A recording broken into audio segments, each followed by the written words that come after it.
Welcome, good morning. स्वागत है आप सभी का सेल्फ डेवलपमेंट प्रोग्राम में। और आज का जो हमने सीखा कि वास्तव में डर किस तरह से काम करता है और क्या डर, कौन से डर हमारे लिए लाभदायक हैं, कौन से हमारे लिए हानिकारक हैं, कौन से डर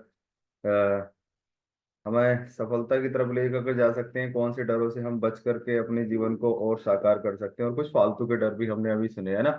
तो डर हमें हमेशा शक पैदा करता है। और शक जैसे मान लीजिए कोई, आपने देखा होगा अपने जीवन में कि रोड पार करता हुआ कुत्ते को आपने देखा होगा और वो बीच रोड में जाकर के उसके अंदर डर पैदा हो जाता है कि मैं आगे जाऊं कि पीछे जाऊं, है ना। और वो उस समय उसके अंदर शक पैदा हो जाता है और वो फिर उसका क्या हाल होता है ये आपने देखा ही होगा, है ना। मोस्टली आपने बहुत सारी चीजों को देखते कहते हुए कुछ लोगों को सुना होगा कि कुत्ते की मौत मरेगा, है ना। यानी कि जब डर पैदा हो जाता है तो इसी तरह से इंसान की कुछ हालत भी ऐसी हो जाती है।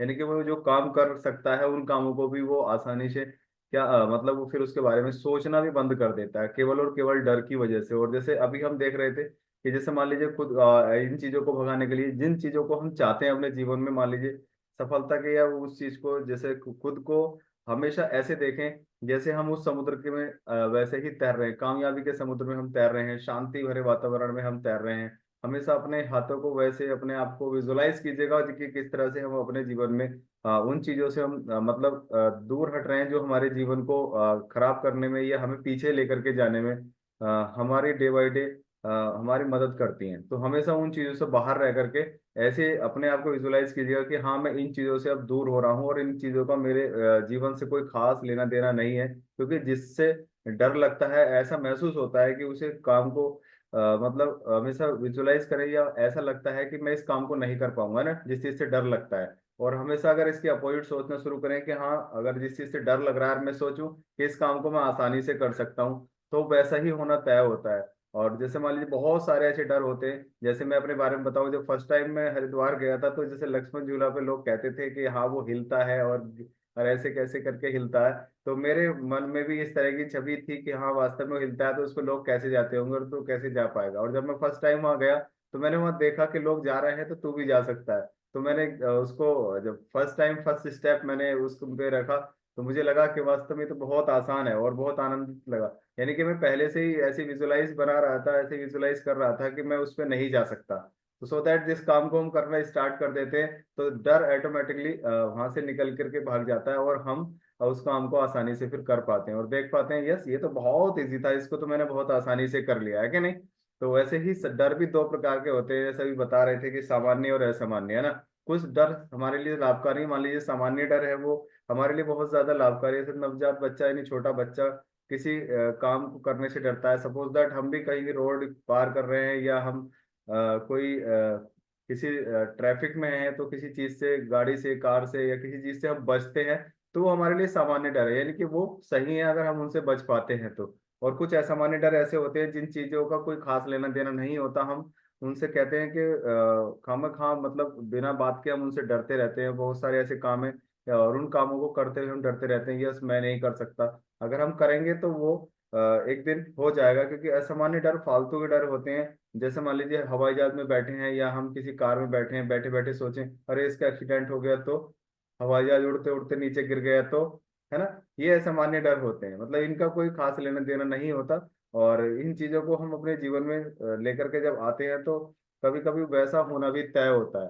तो हमेशा असामान्य डरों से बच के रहें। और सामान्य डर तो हमारे जीवन में कुछ अच्छा करने में हमारी मदद करते ही करते हैं ना। तो डर जो होता है वो हमारे अवचेतन मन में एक प्रकार की छवि बना देता है और जैसी छवि बन जाती है वैसे ही रास्ते और वैसे ही हर चीज हमारे जीवन में होने लगता है। और चेतन मन और अवचेतन मन दोनों की छवि एकदम बदल जाती है डर की वजह से। यानी कहते हैं कि अवचेतन जगत चेतन जगत को बदल सकता है। अवचेतन जो हमारा सबसे बड़ा पार्ट है हमारे माइंड का, 98% हमारा जो पार्ट काम करता है, हम चाहे हम सक्सेस की तरफ काम कर रहे हो, चाहे किसी अपने व्यापार को लेकर के या अपने किसी भी जीवन में जहां भी जिस क्षेत्र में भी सफलता चाहते हैं, उसमें सबसे बड़ा रोल हमारे अवचेतन मन का ही होता है। तो क्यों ना हम अपने अवचेतन मन पे ऐसी छवि बनाएं, ऐसी सोच पैदा करें कि हाँ इसकी वजह से हम बहुत सारे चेंजेस हम कर सकते हैं ना। और डर की जांच करें कि वाकई हमारे लिए सही है या ये इस काम को करने के लिए ये हमारे लिए गलत है ना। जैसे एक पुस्तक में लिखा है कि मान लीजिए बहुत जो सबसे आसान काम है उसको सबसे पहले करें। तो उसमें स्टोरी है कुछ मेंढक को लेकर के, यानी जो कठिन काम है उसको उसने मेंढक बताया, यानी कि कोई सजीव मेंढक नहीं निकलना, मतलब उन्होंने जो कठिन काम है उसको मेंढक बताया, और बताया है कि मेंढक का वास्तव में अर्थ क्या है ना। मेंढक निकलने का जो पहला नियम है, निगलना का जो पहला नियम है, अगर आपको दो मेंढक निकलने हो तो सबसे पहला कौन सा मेंढक निकलेंगे, है ना।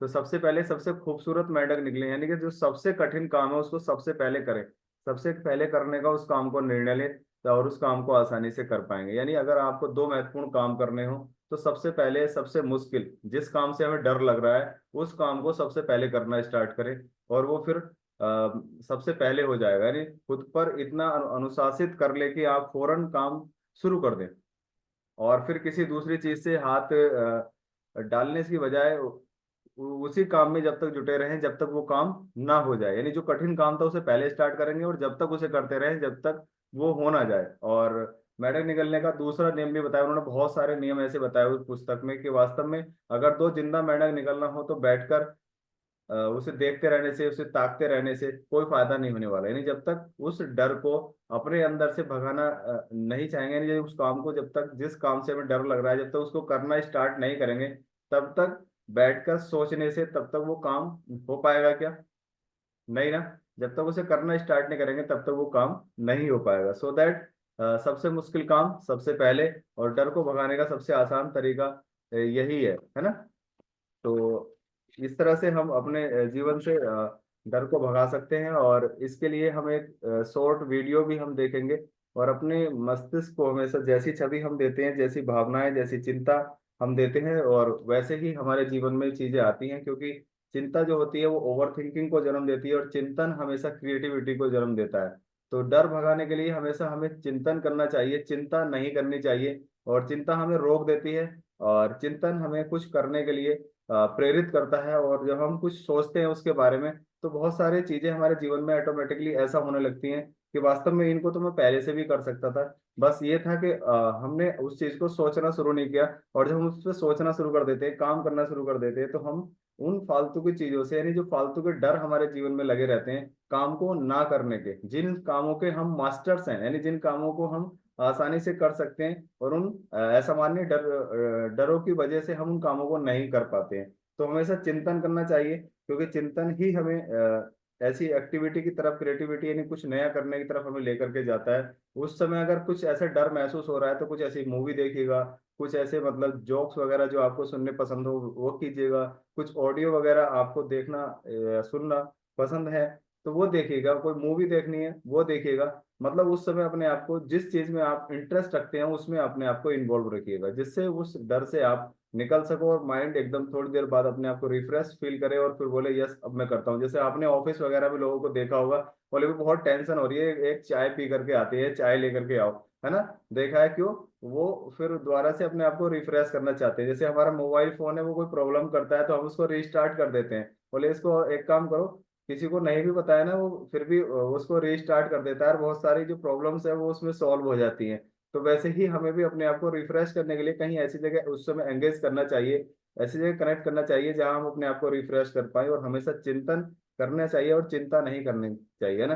क्योंकि कहते हैं कि चिंता चिता से बढ़कर होती है। तो अपना हमेशा हर एक व्यक्ति को सर्वश्रेष्ठ स्वीकार करना चाहिए कि यस मैं सर्वश्रेष्ठ हूँ, मैं बहुत मतलब एक भाग्यशाली इंसान हूँ और इस काम को मैं कर सकता हूँ। मोस्टली हम दूसरों को बोलते हैं वो तब जब आएगा तब ये काम हो पाएगा, है ना। जैसे मैं ऑफिस में रहता हूँ तो बहुत सारी चीजें ऐसी देखने को मिलती है, वहाँ लोग बोलते हैं कि इस काम को केवल डालचंद ही कर पाएगा। अरे डालचंद नहीं होगा तो फिर कौन करेगा, है ना। आप भी तो सर्वश्रेष्ठ है, मैं यही उनसे बोलता हूँ, आप करना शुरू कीजिएगा एक दिन हो जाएगा। मतलब हमेशा अपने आप को सर्वश्रेष्ठ मानिएगा, यस इस काम को मैं भी कर सकता हूँ। तो जैसा हम करते हैं और वो काम फिर होने लग जाता है। चिंतन करें कि आप लोगों की सोच की वजह से हो या अपनी वजह से हो। मोस्टली लोग दूसरे लोगों की सोच की वजह से अपने जीवन को चलाते हैं। हाँ उसने कहा है ऐसा, तभी ऐसा ही हो पाएगा, है ना, तभी ऐसा होगा। लेकिन हम कभी ये नहीं सोचते कि हाँ मैं अपने लिए भी अच्छा सोच सकता हूँ। यानी कि हम डिपेंड करता है अपनी सोच के ऊपर कि हम दूसरों की सोच की वजह से हैं या अपनी सोच की वजह से हैं। हर इंसान अपनी सोच की वजह से ही आज अपनी जगह जहां भी है वहां है वो, है ना। क्योंकि कहते हैं कि 95% इस दुनिया में ऐसे लोग हैं जो जहां उन्हें होना चाहिए वहां वो नहीं है, क्योंकि वो दूसरे की सोच की वजह से चल रहे हैं। जैसे बच्चों को हम द रिच डैड और पुअर डैड की एक पुस्तक है, उसमें हमने देखा, उसमें सुना कि दो तरह के फादर होते हैं, दो तरह के बच्चे होते हैं, यानी कि एक सैलरी पर्सन होता है, एक बिजनेसमैन होता है। तो उसमें बताया जाता है कि मतलब हम बच्चों को ऐसे प्रोत्साहित करते हैं कि पढ़ो लिखो अच्छे नंबर लाओ और जॉब करो, है ना। पढ़ो लिखो अच्छे नंबर लाओ और जॉब करो। कभी उनको हम ऐसे प्रोत्साहित नहीं करते पढ़ो लिखो और एक अच्छे इंसान बनो, है ना। वो किसी भी क्षेत्र में बन सकते हैं, चाहे वो जॉब करें या अपना कोई बिजनेस या कोई एक समाज सेवी बने, कोई भी काम करें, यानी उन्हें अच्छे इंसान बनाने की तरफ हम प्रेरित नहीं करते। हमेशा उनको हम एक कामयाबी पाने के बाद उन्हें बेचने की तरफ उनको प्रयास करते हैं, है ना। सो दैट उन डरों से हमेशा बच के रहना चाहिए जो हमारे जीवन में जिनका कोई खास लेना देना नहीं है, और अपने आप को उधर रखना चाहिए जो डर हमारे लिए लाभकारी यानी सामान्य, जिन चीजों से हम बच करके अपने जीवन को सेफ रख सकते हैं और हम अच्छे काम कर करके समाज को कुछ नई प्रेरणा हम दे सकते हैं ना। तो थैंक यू।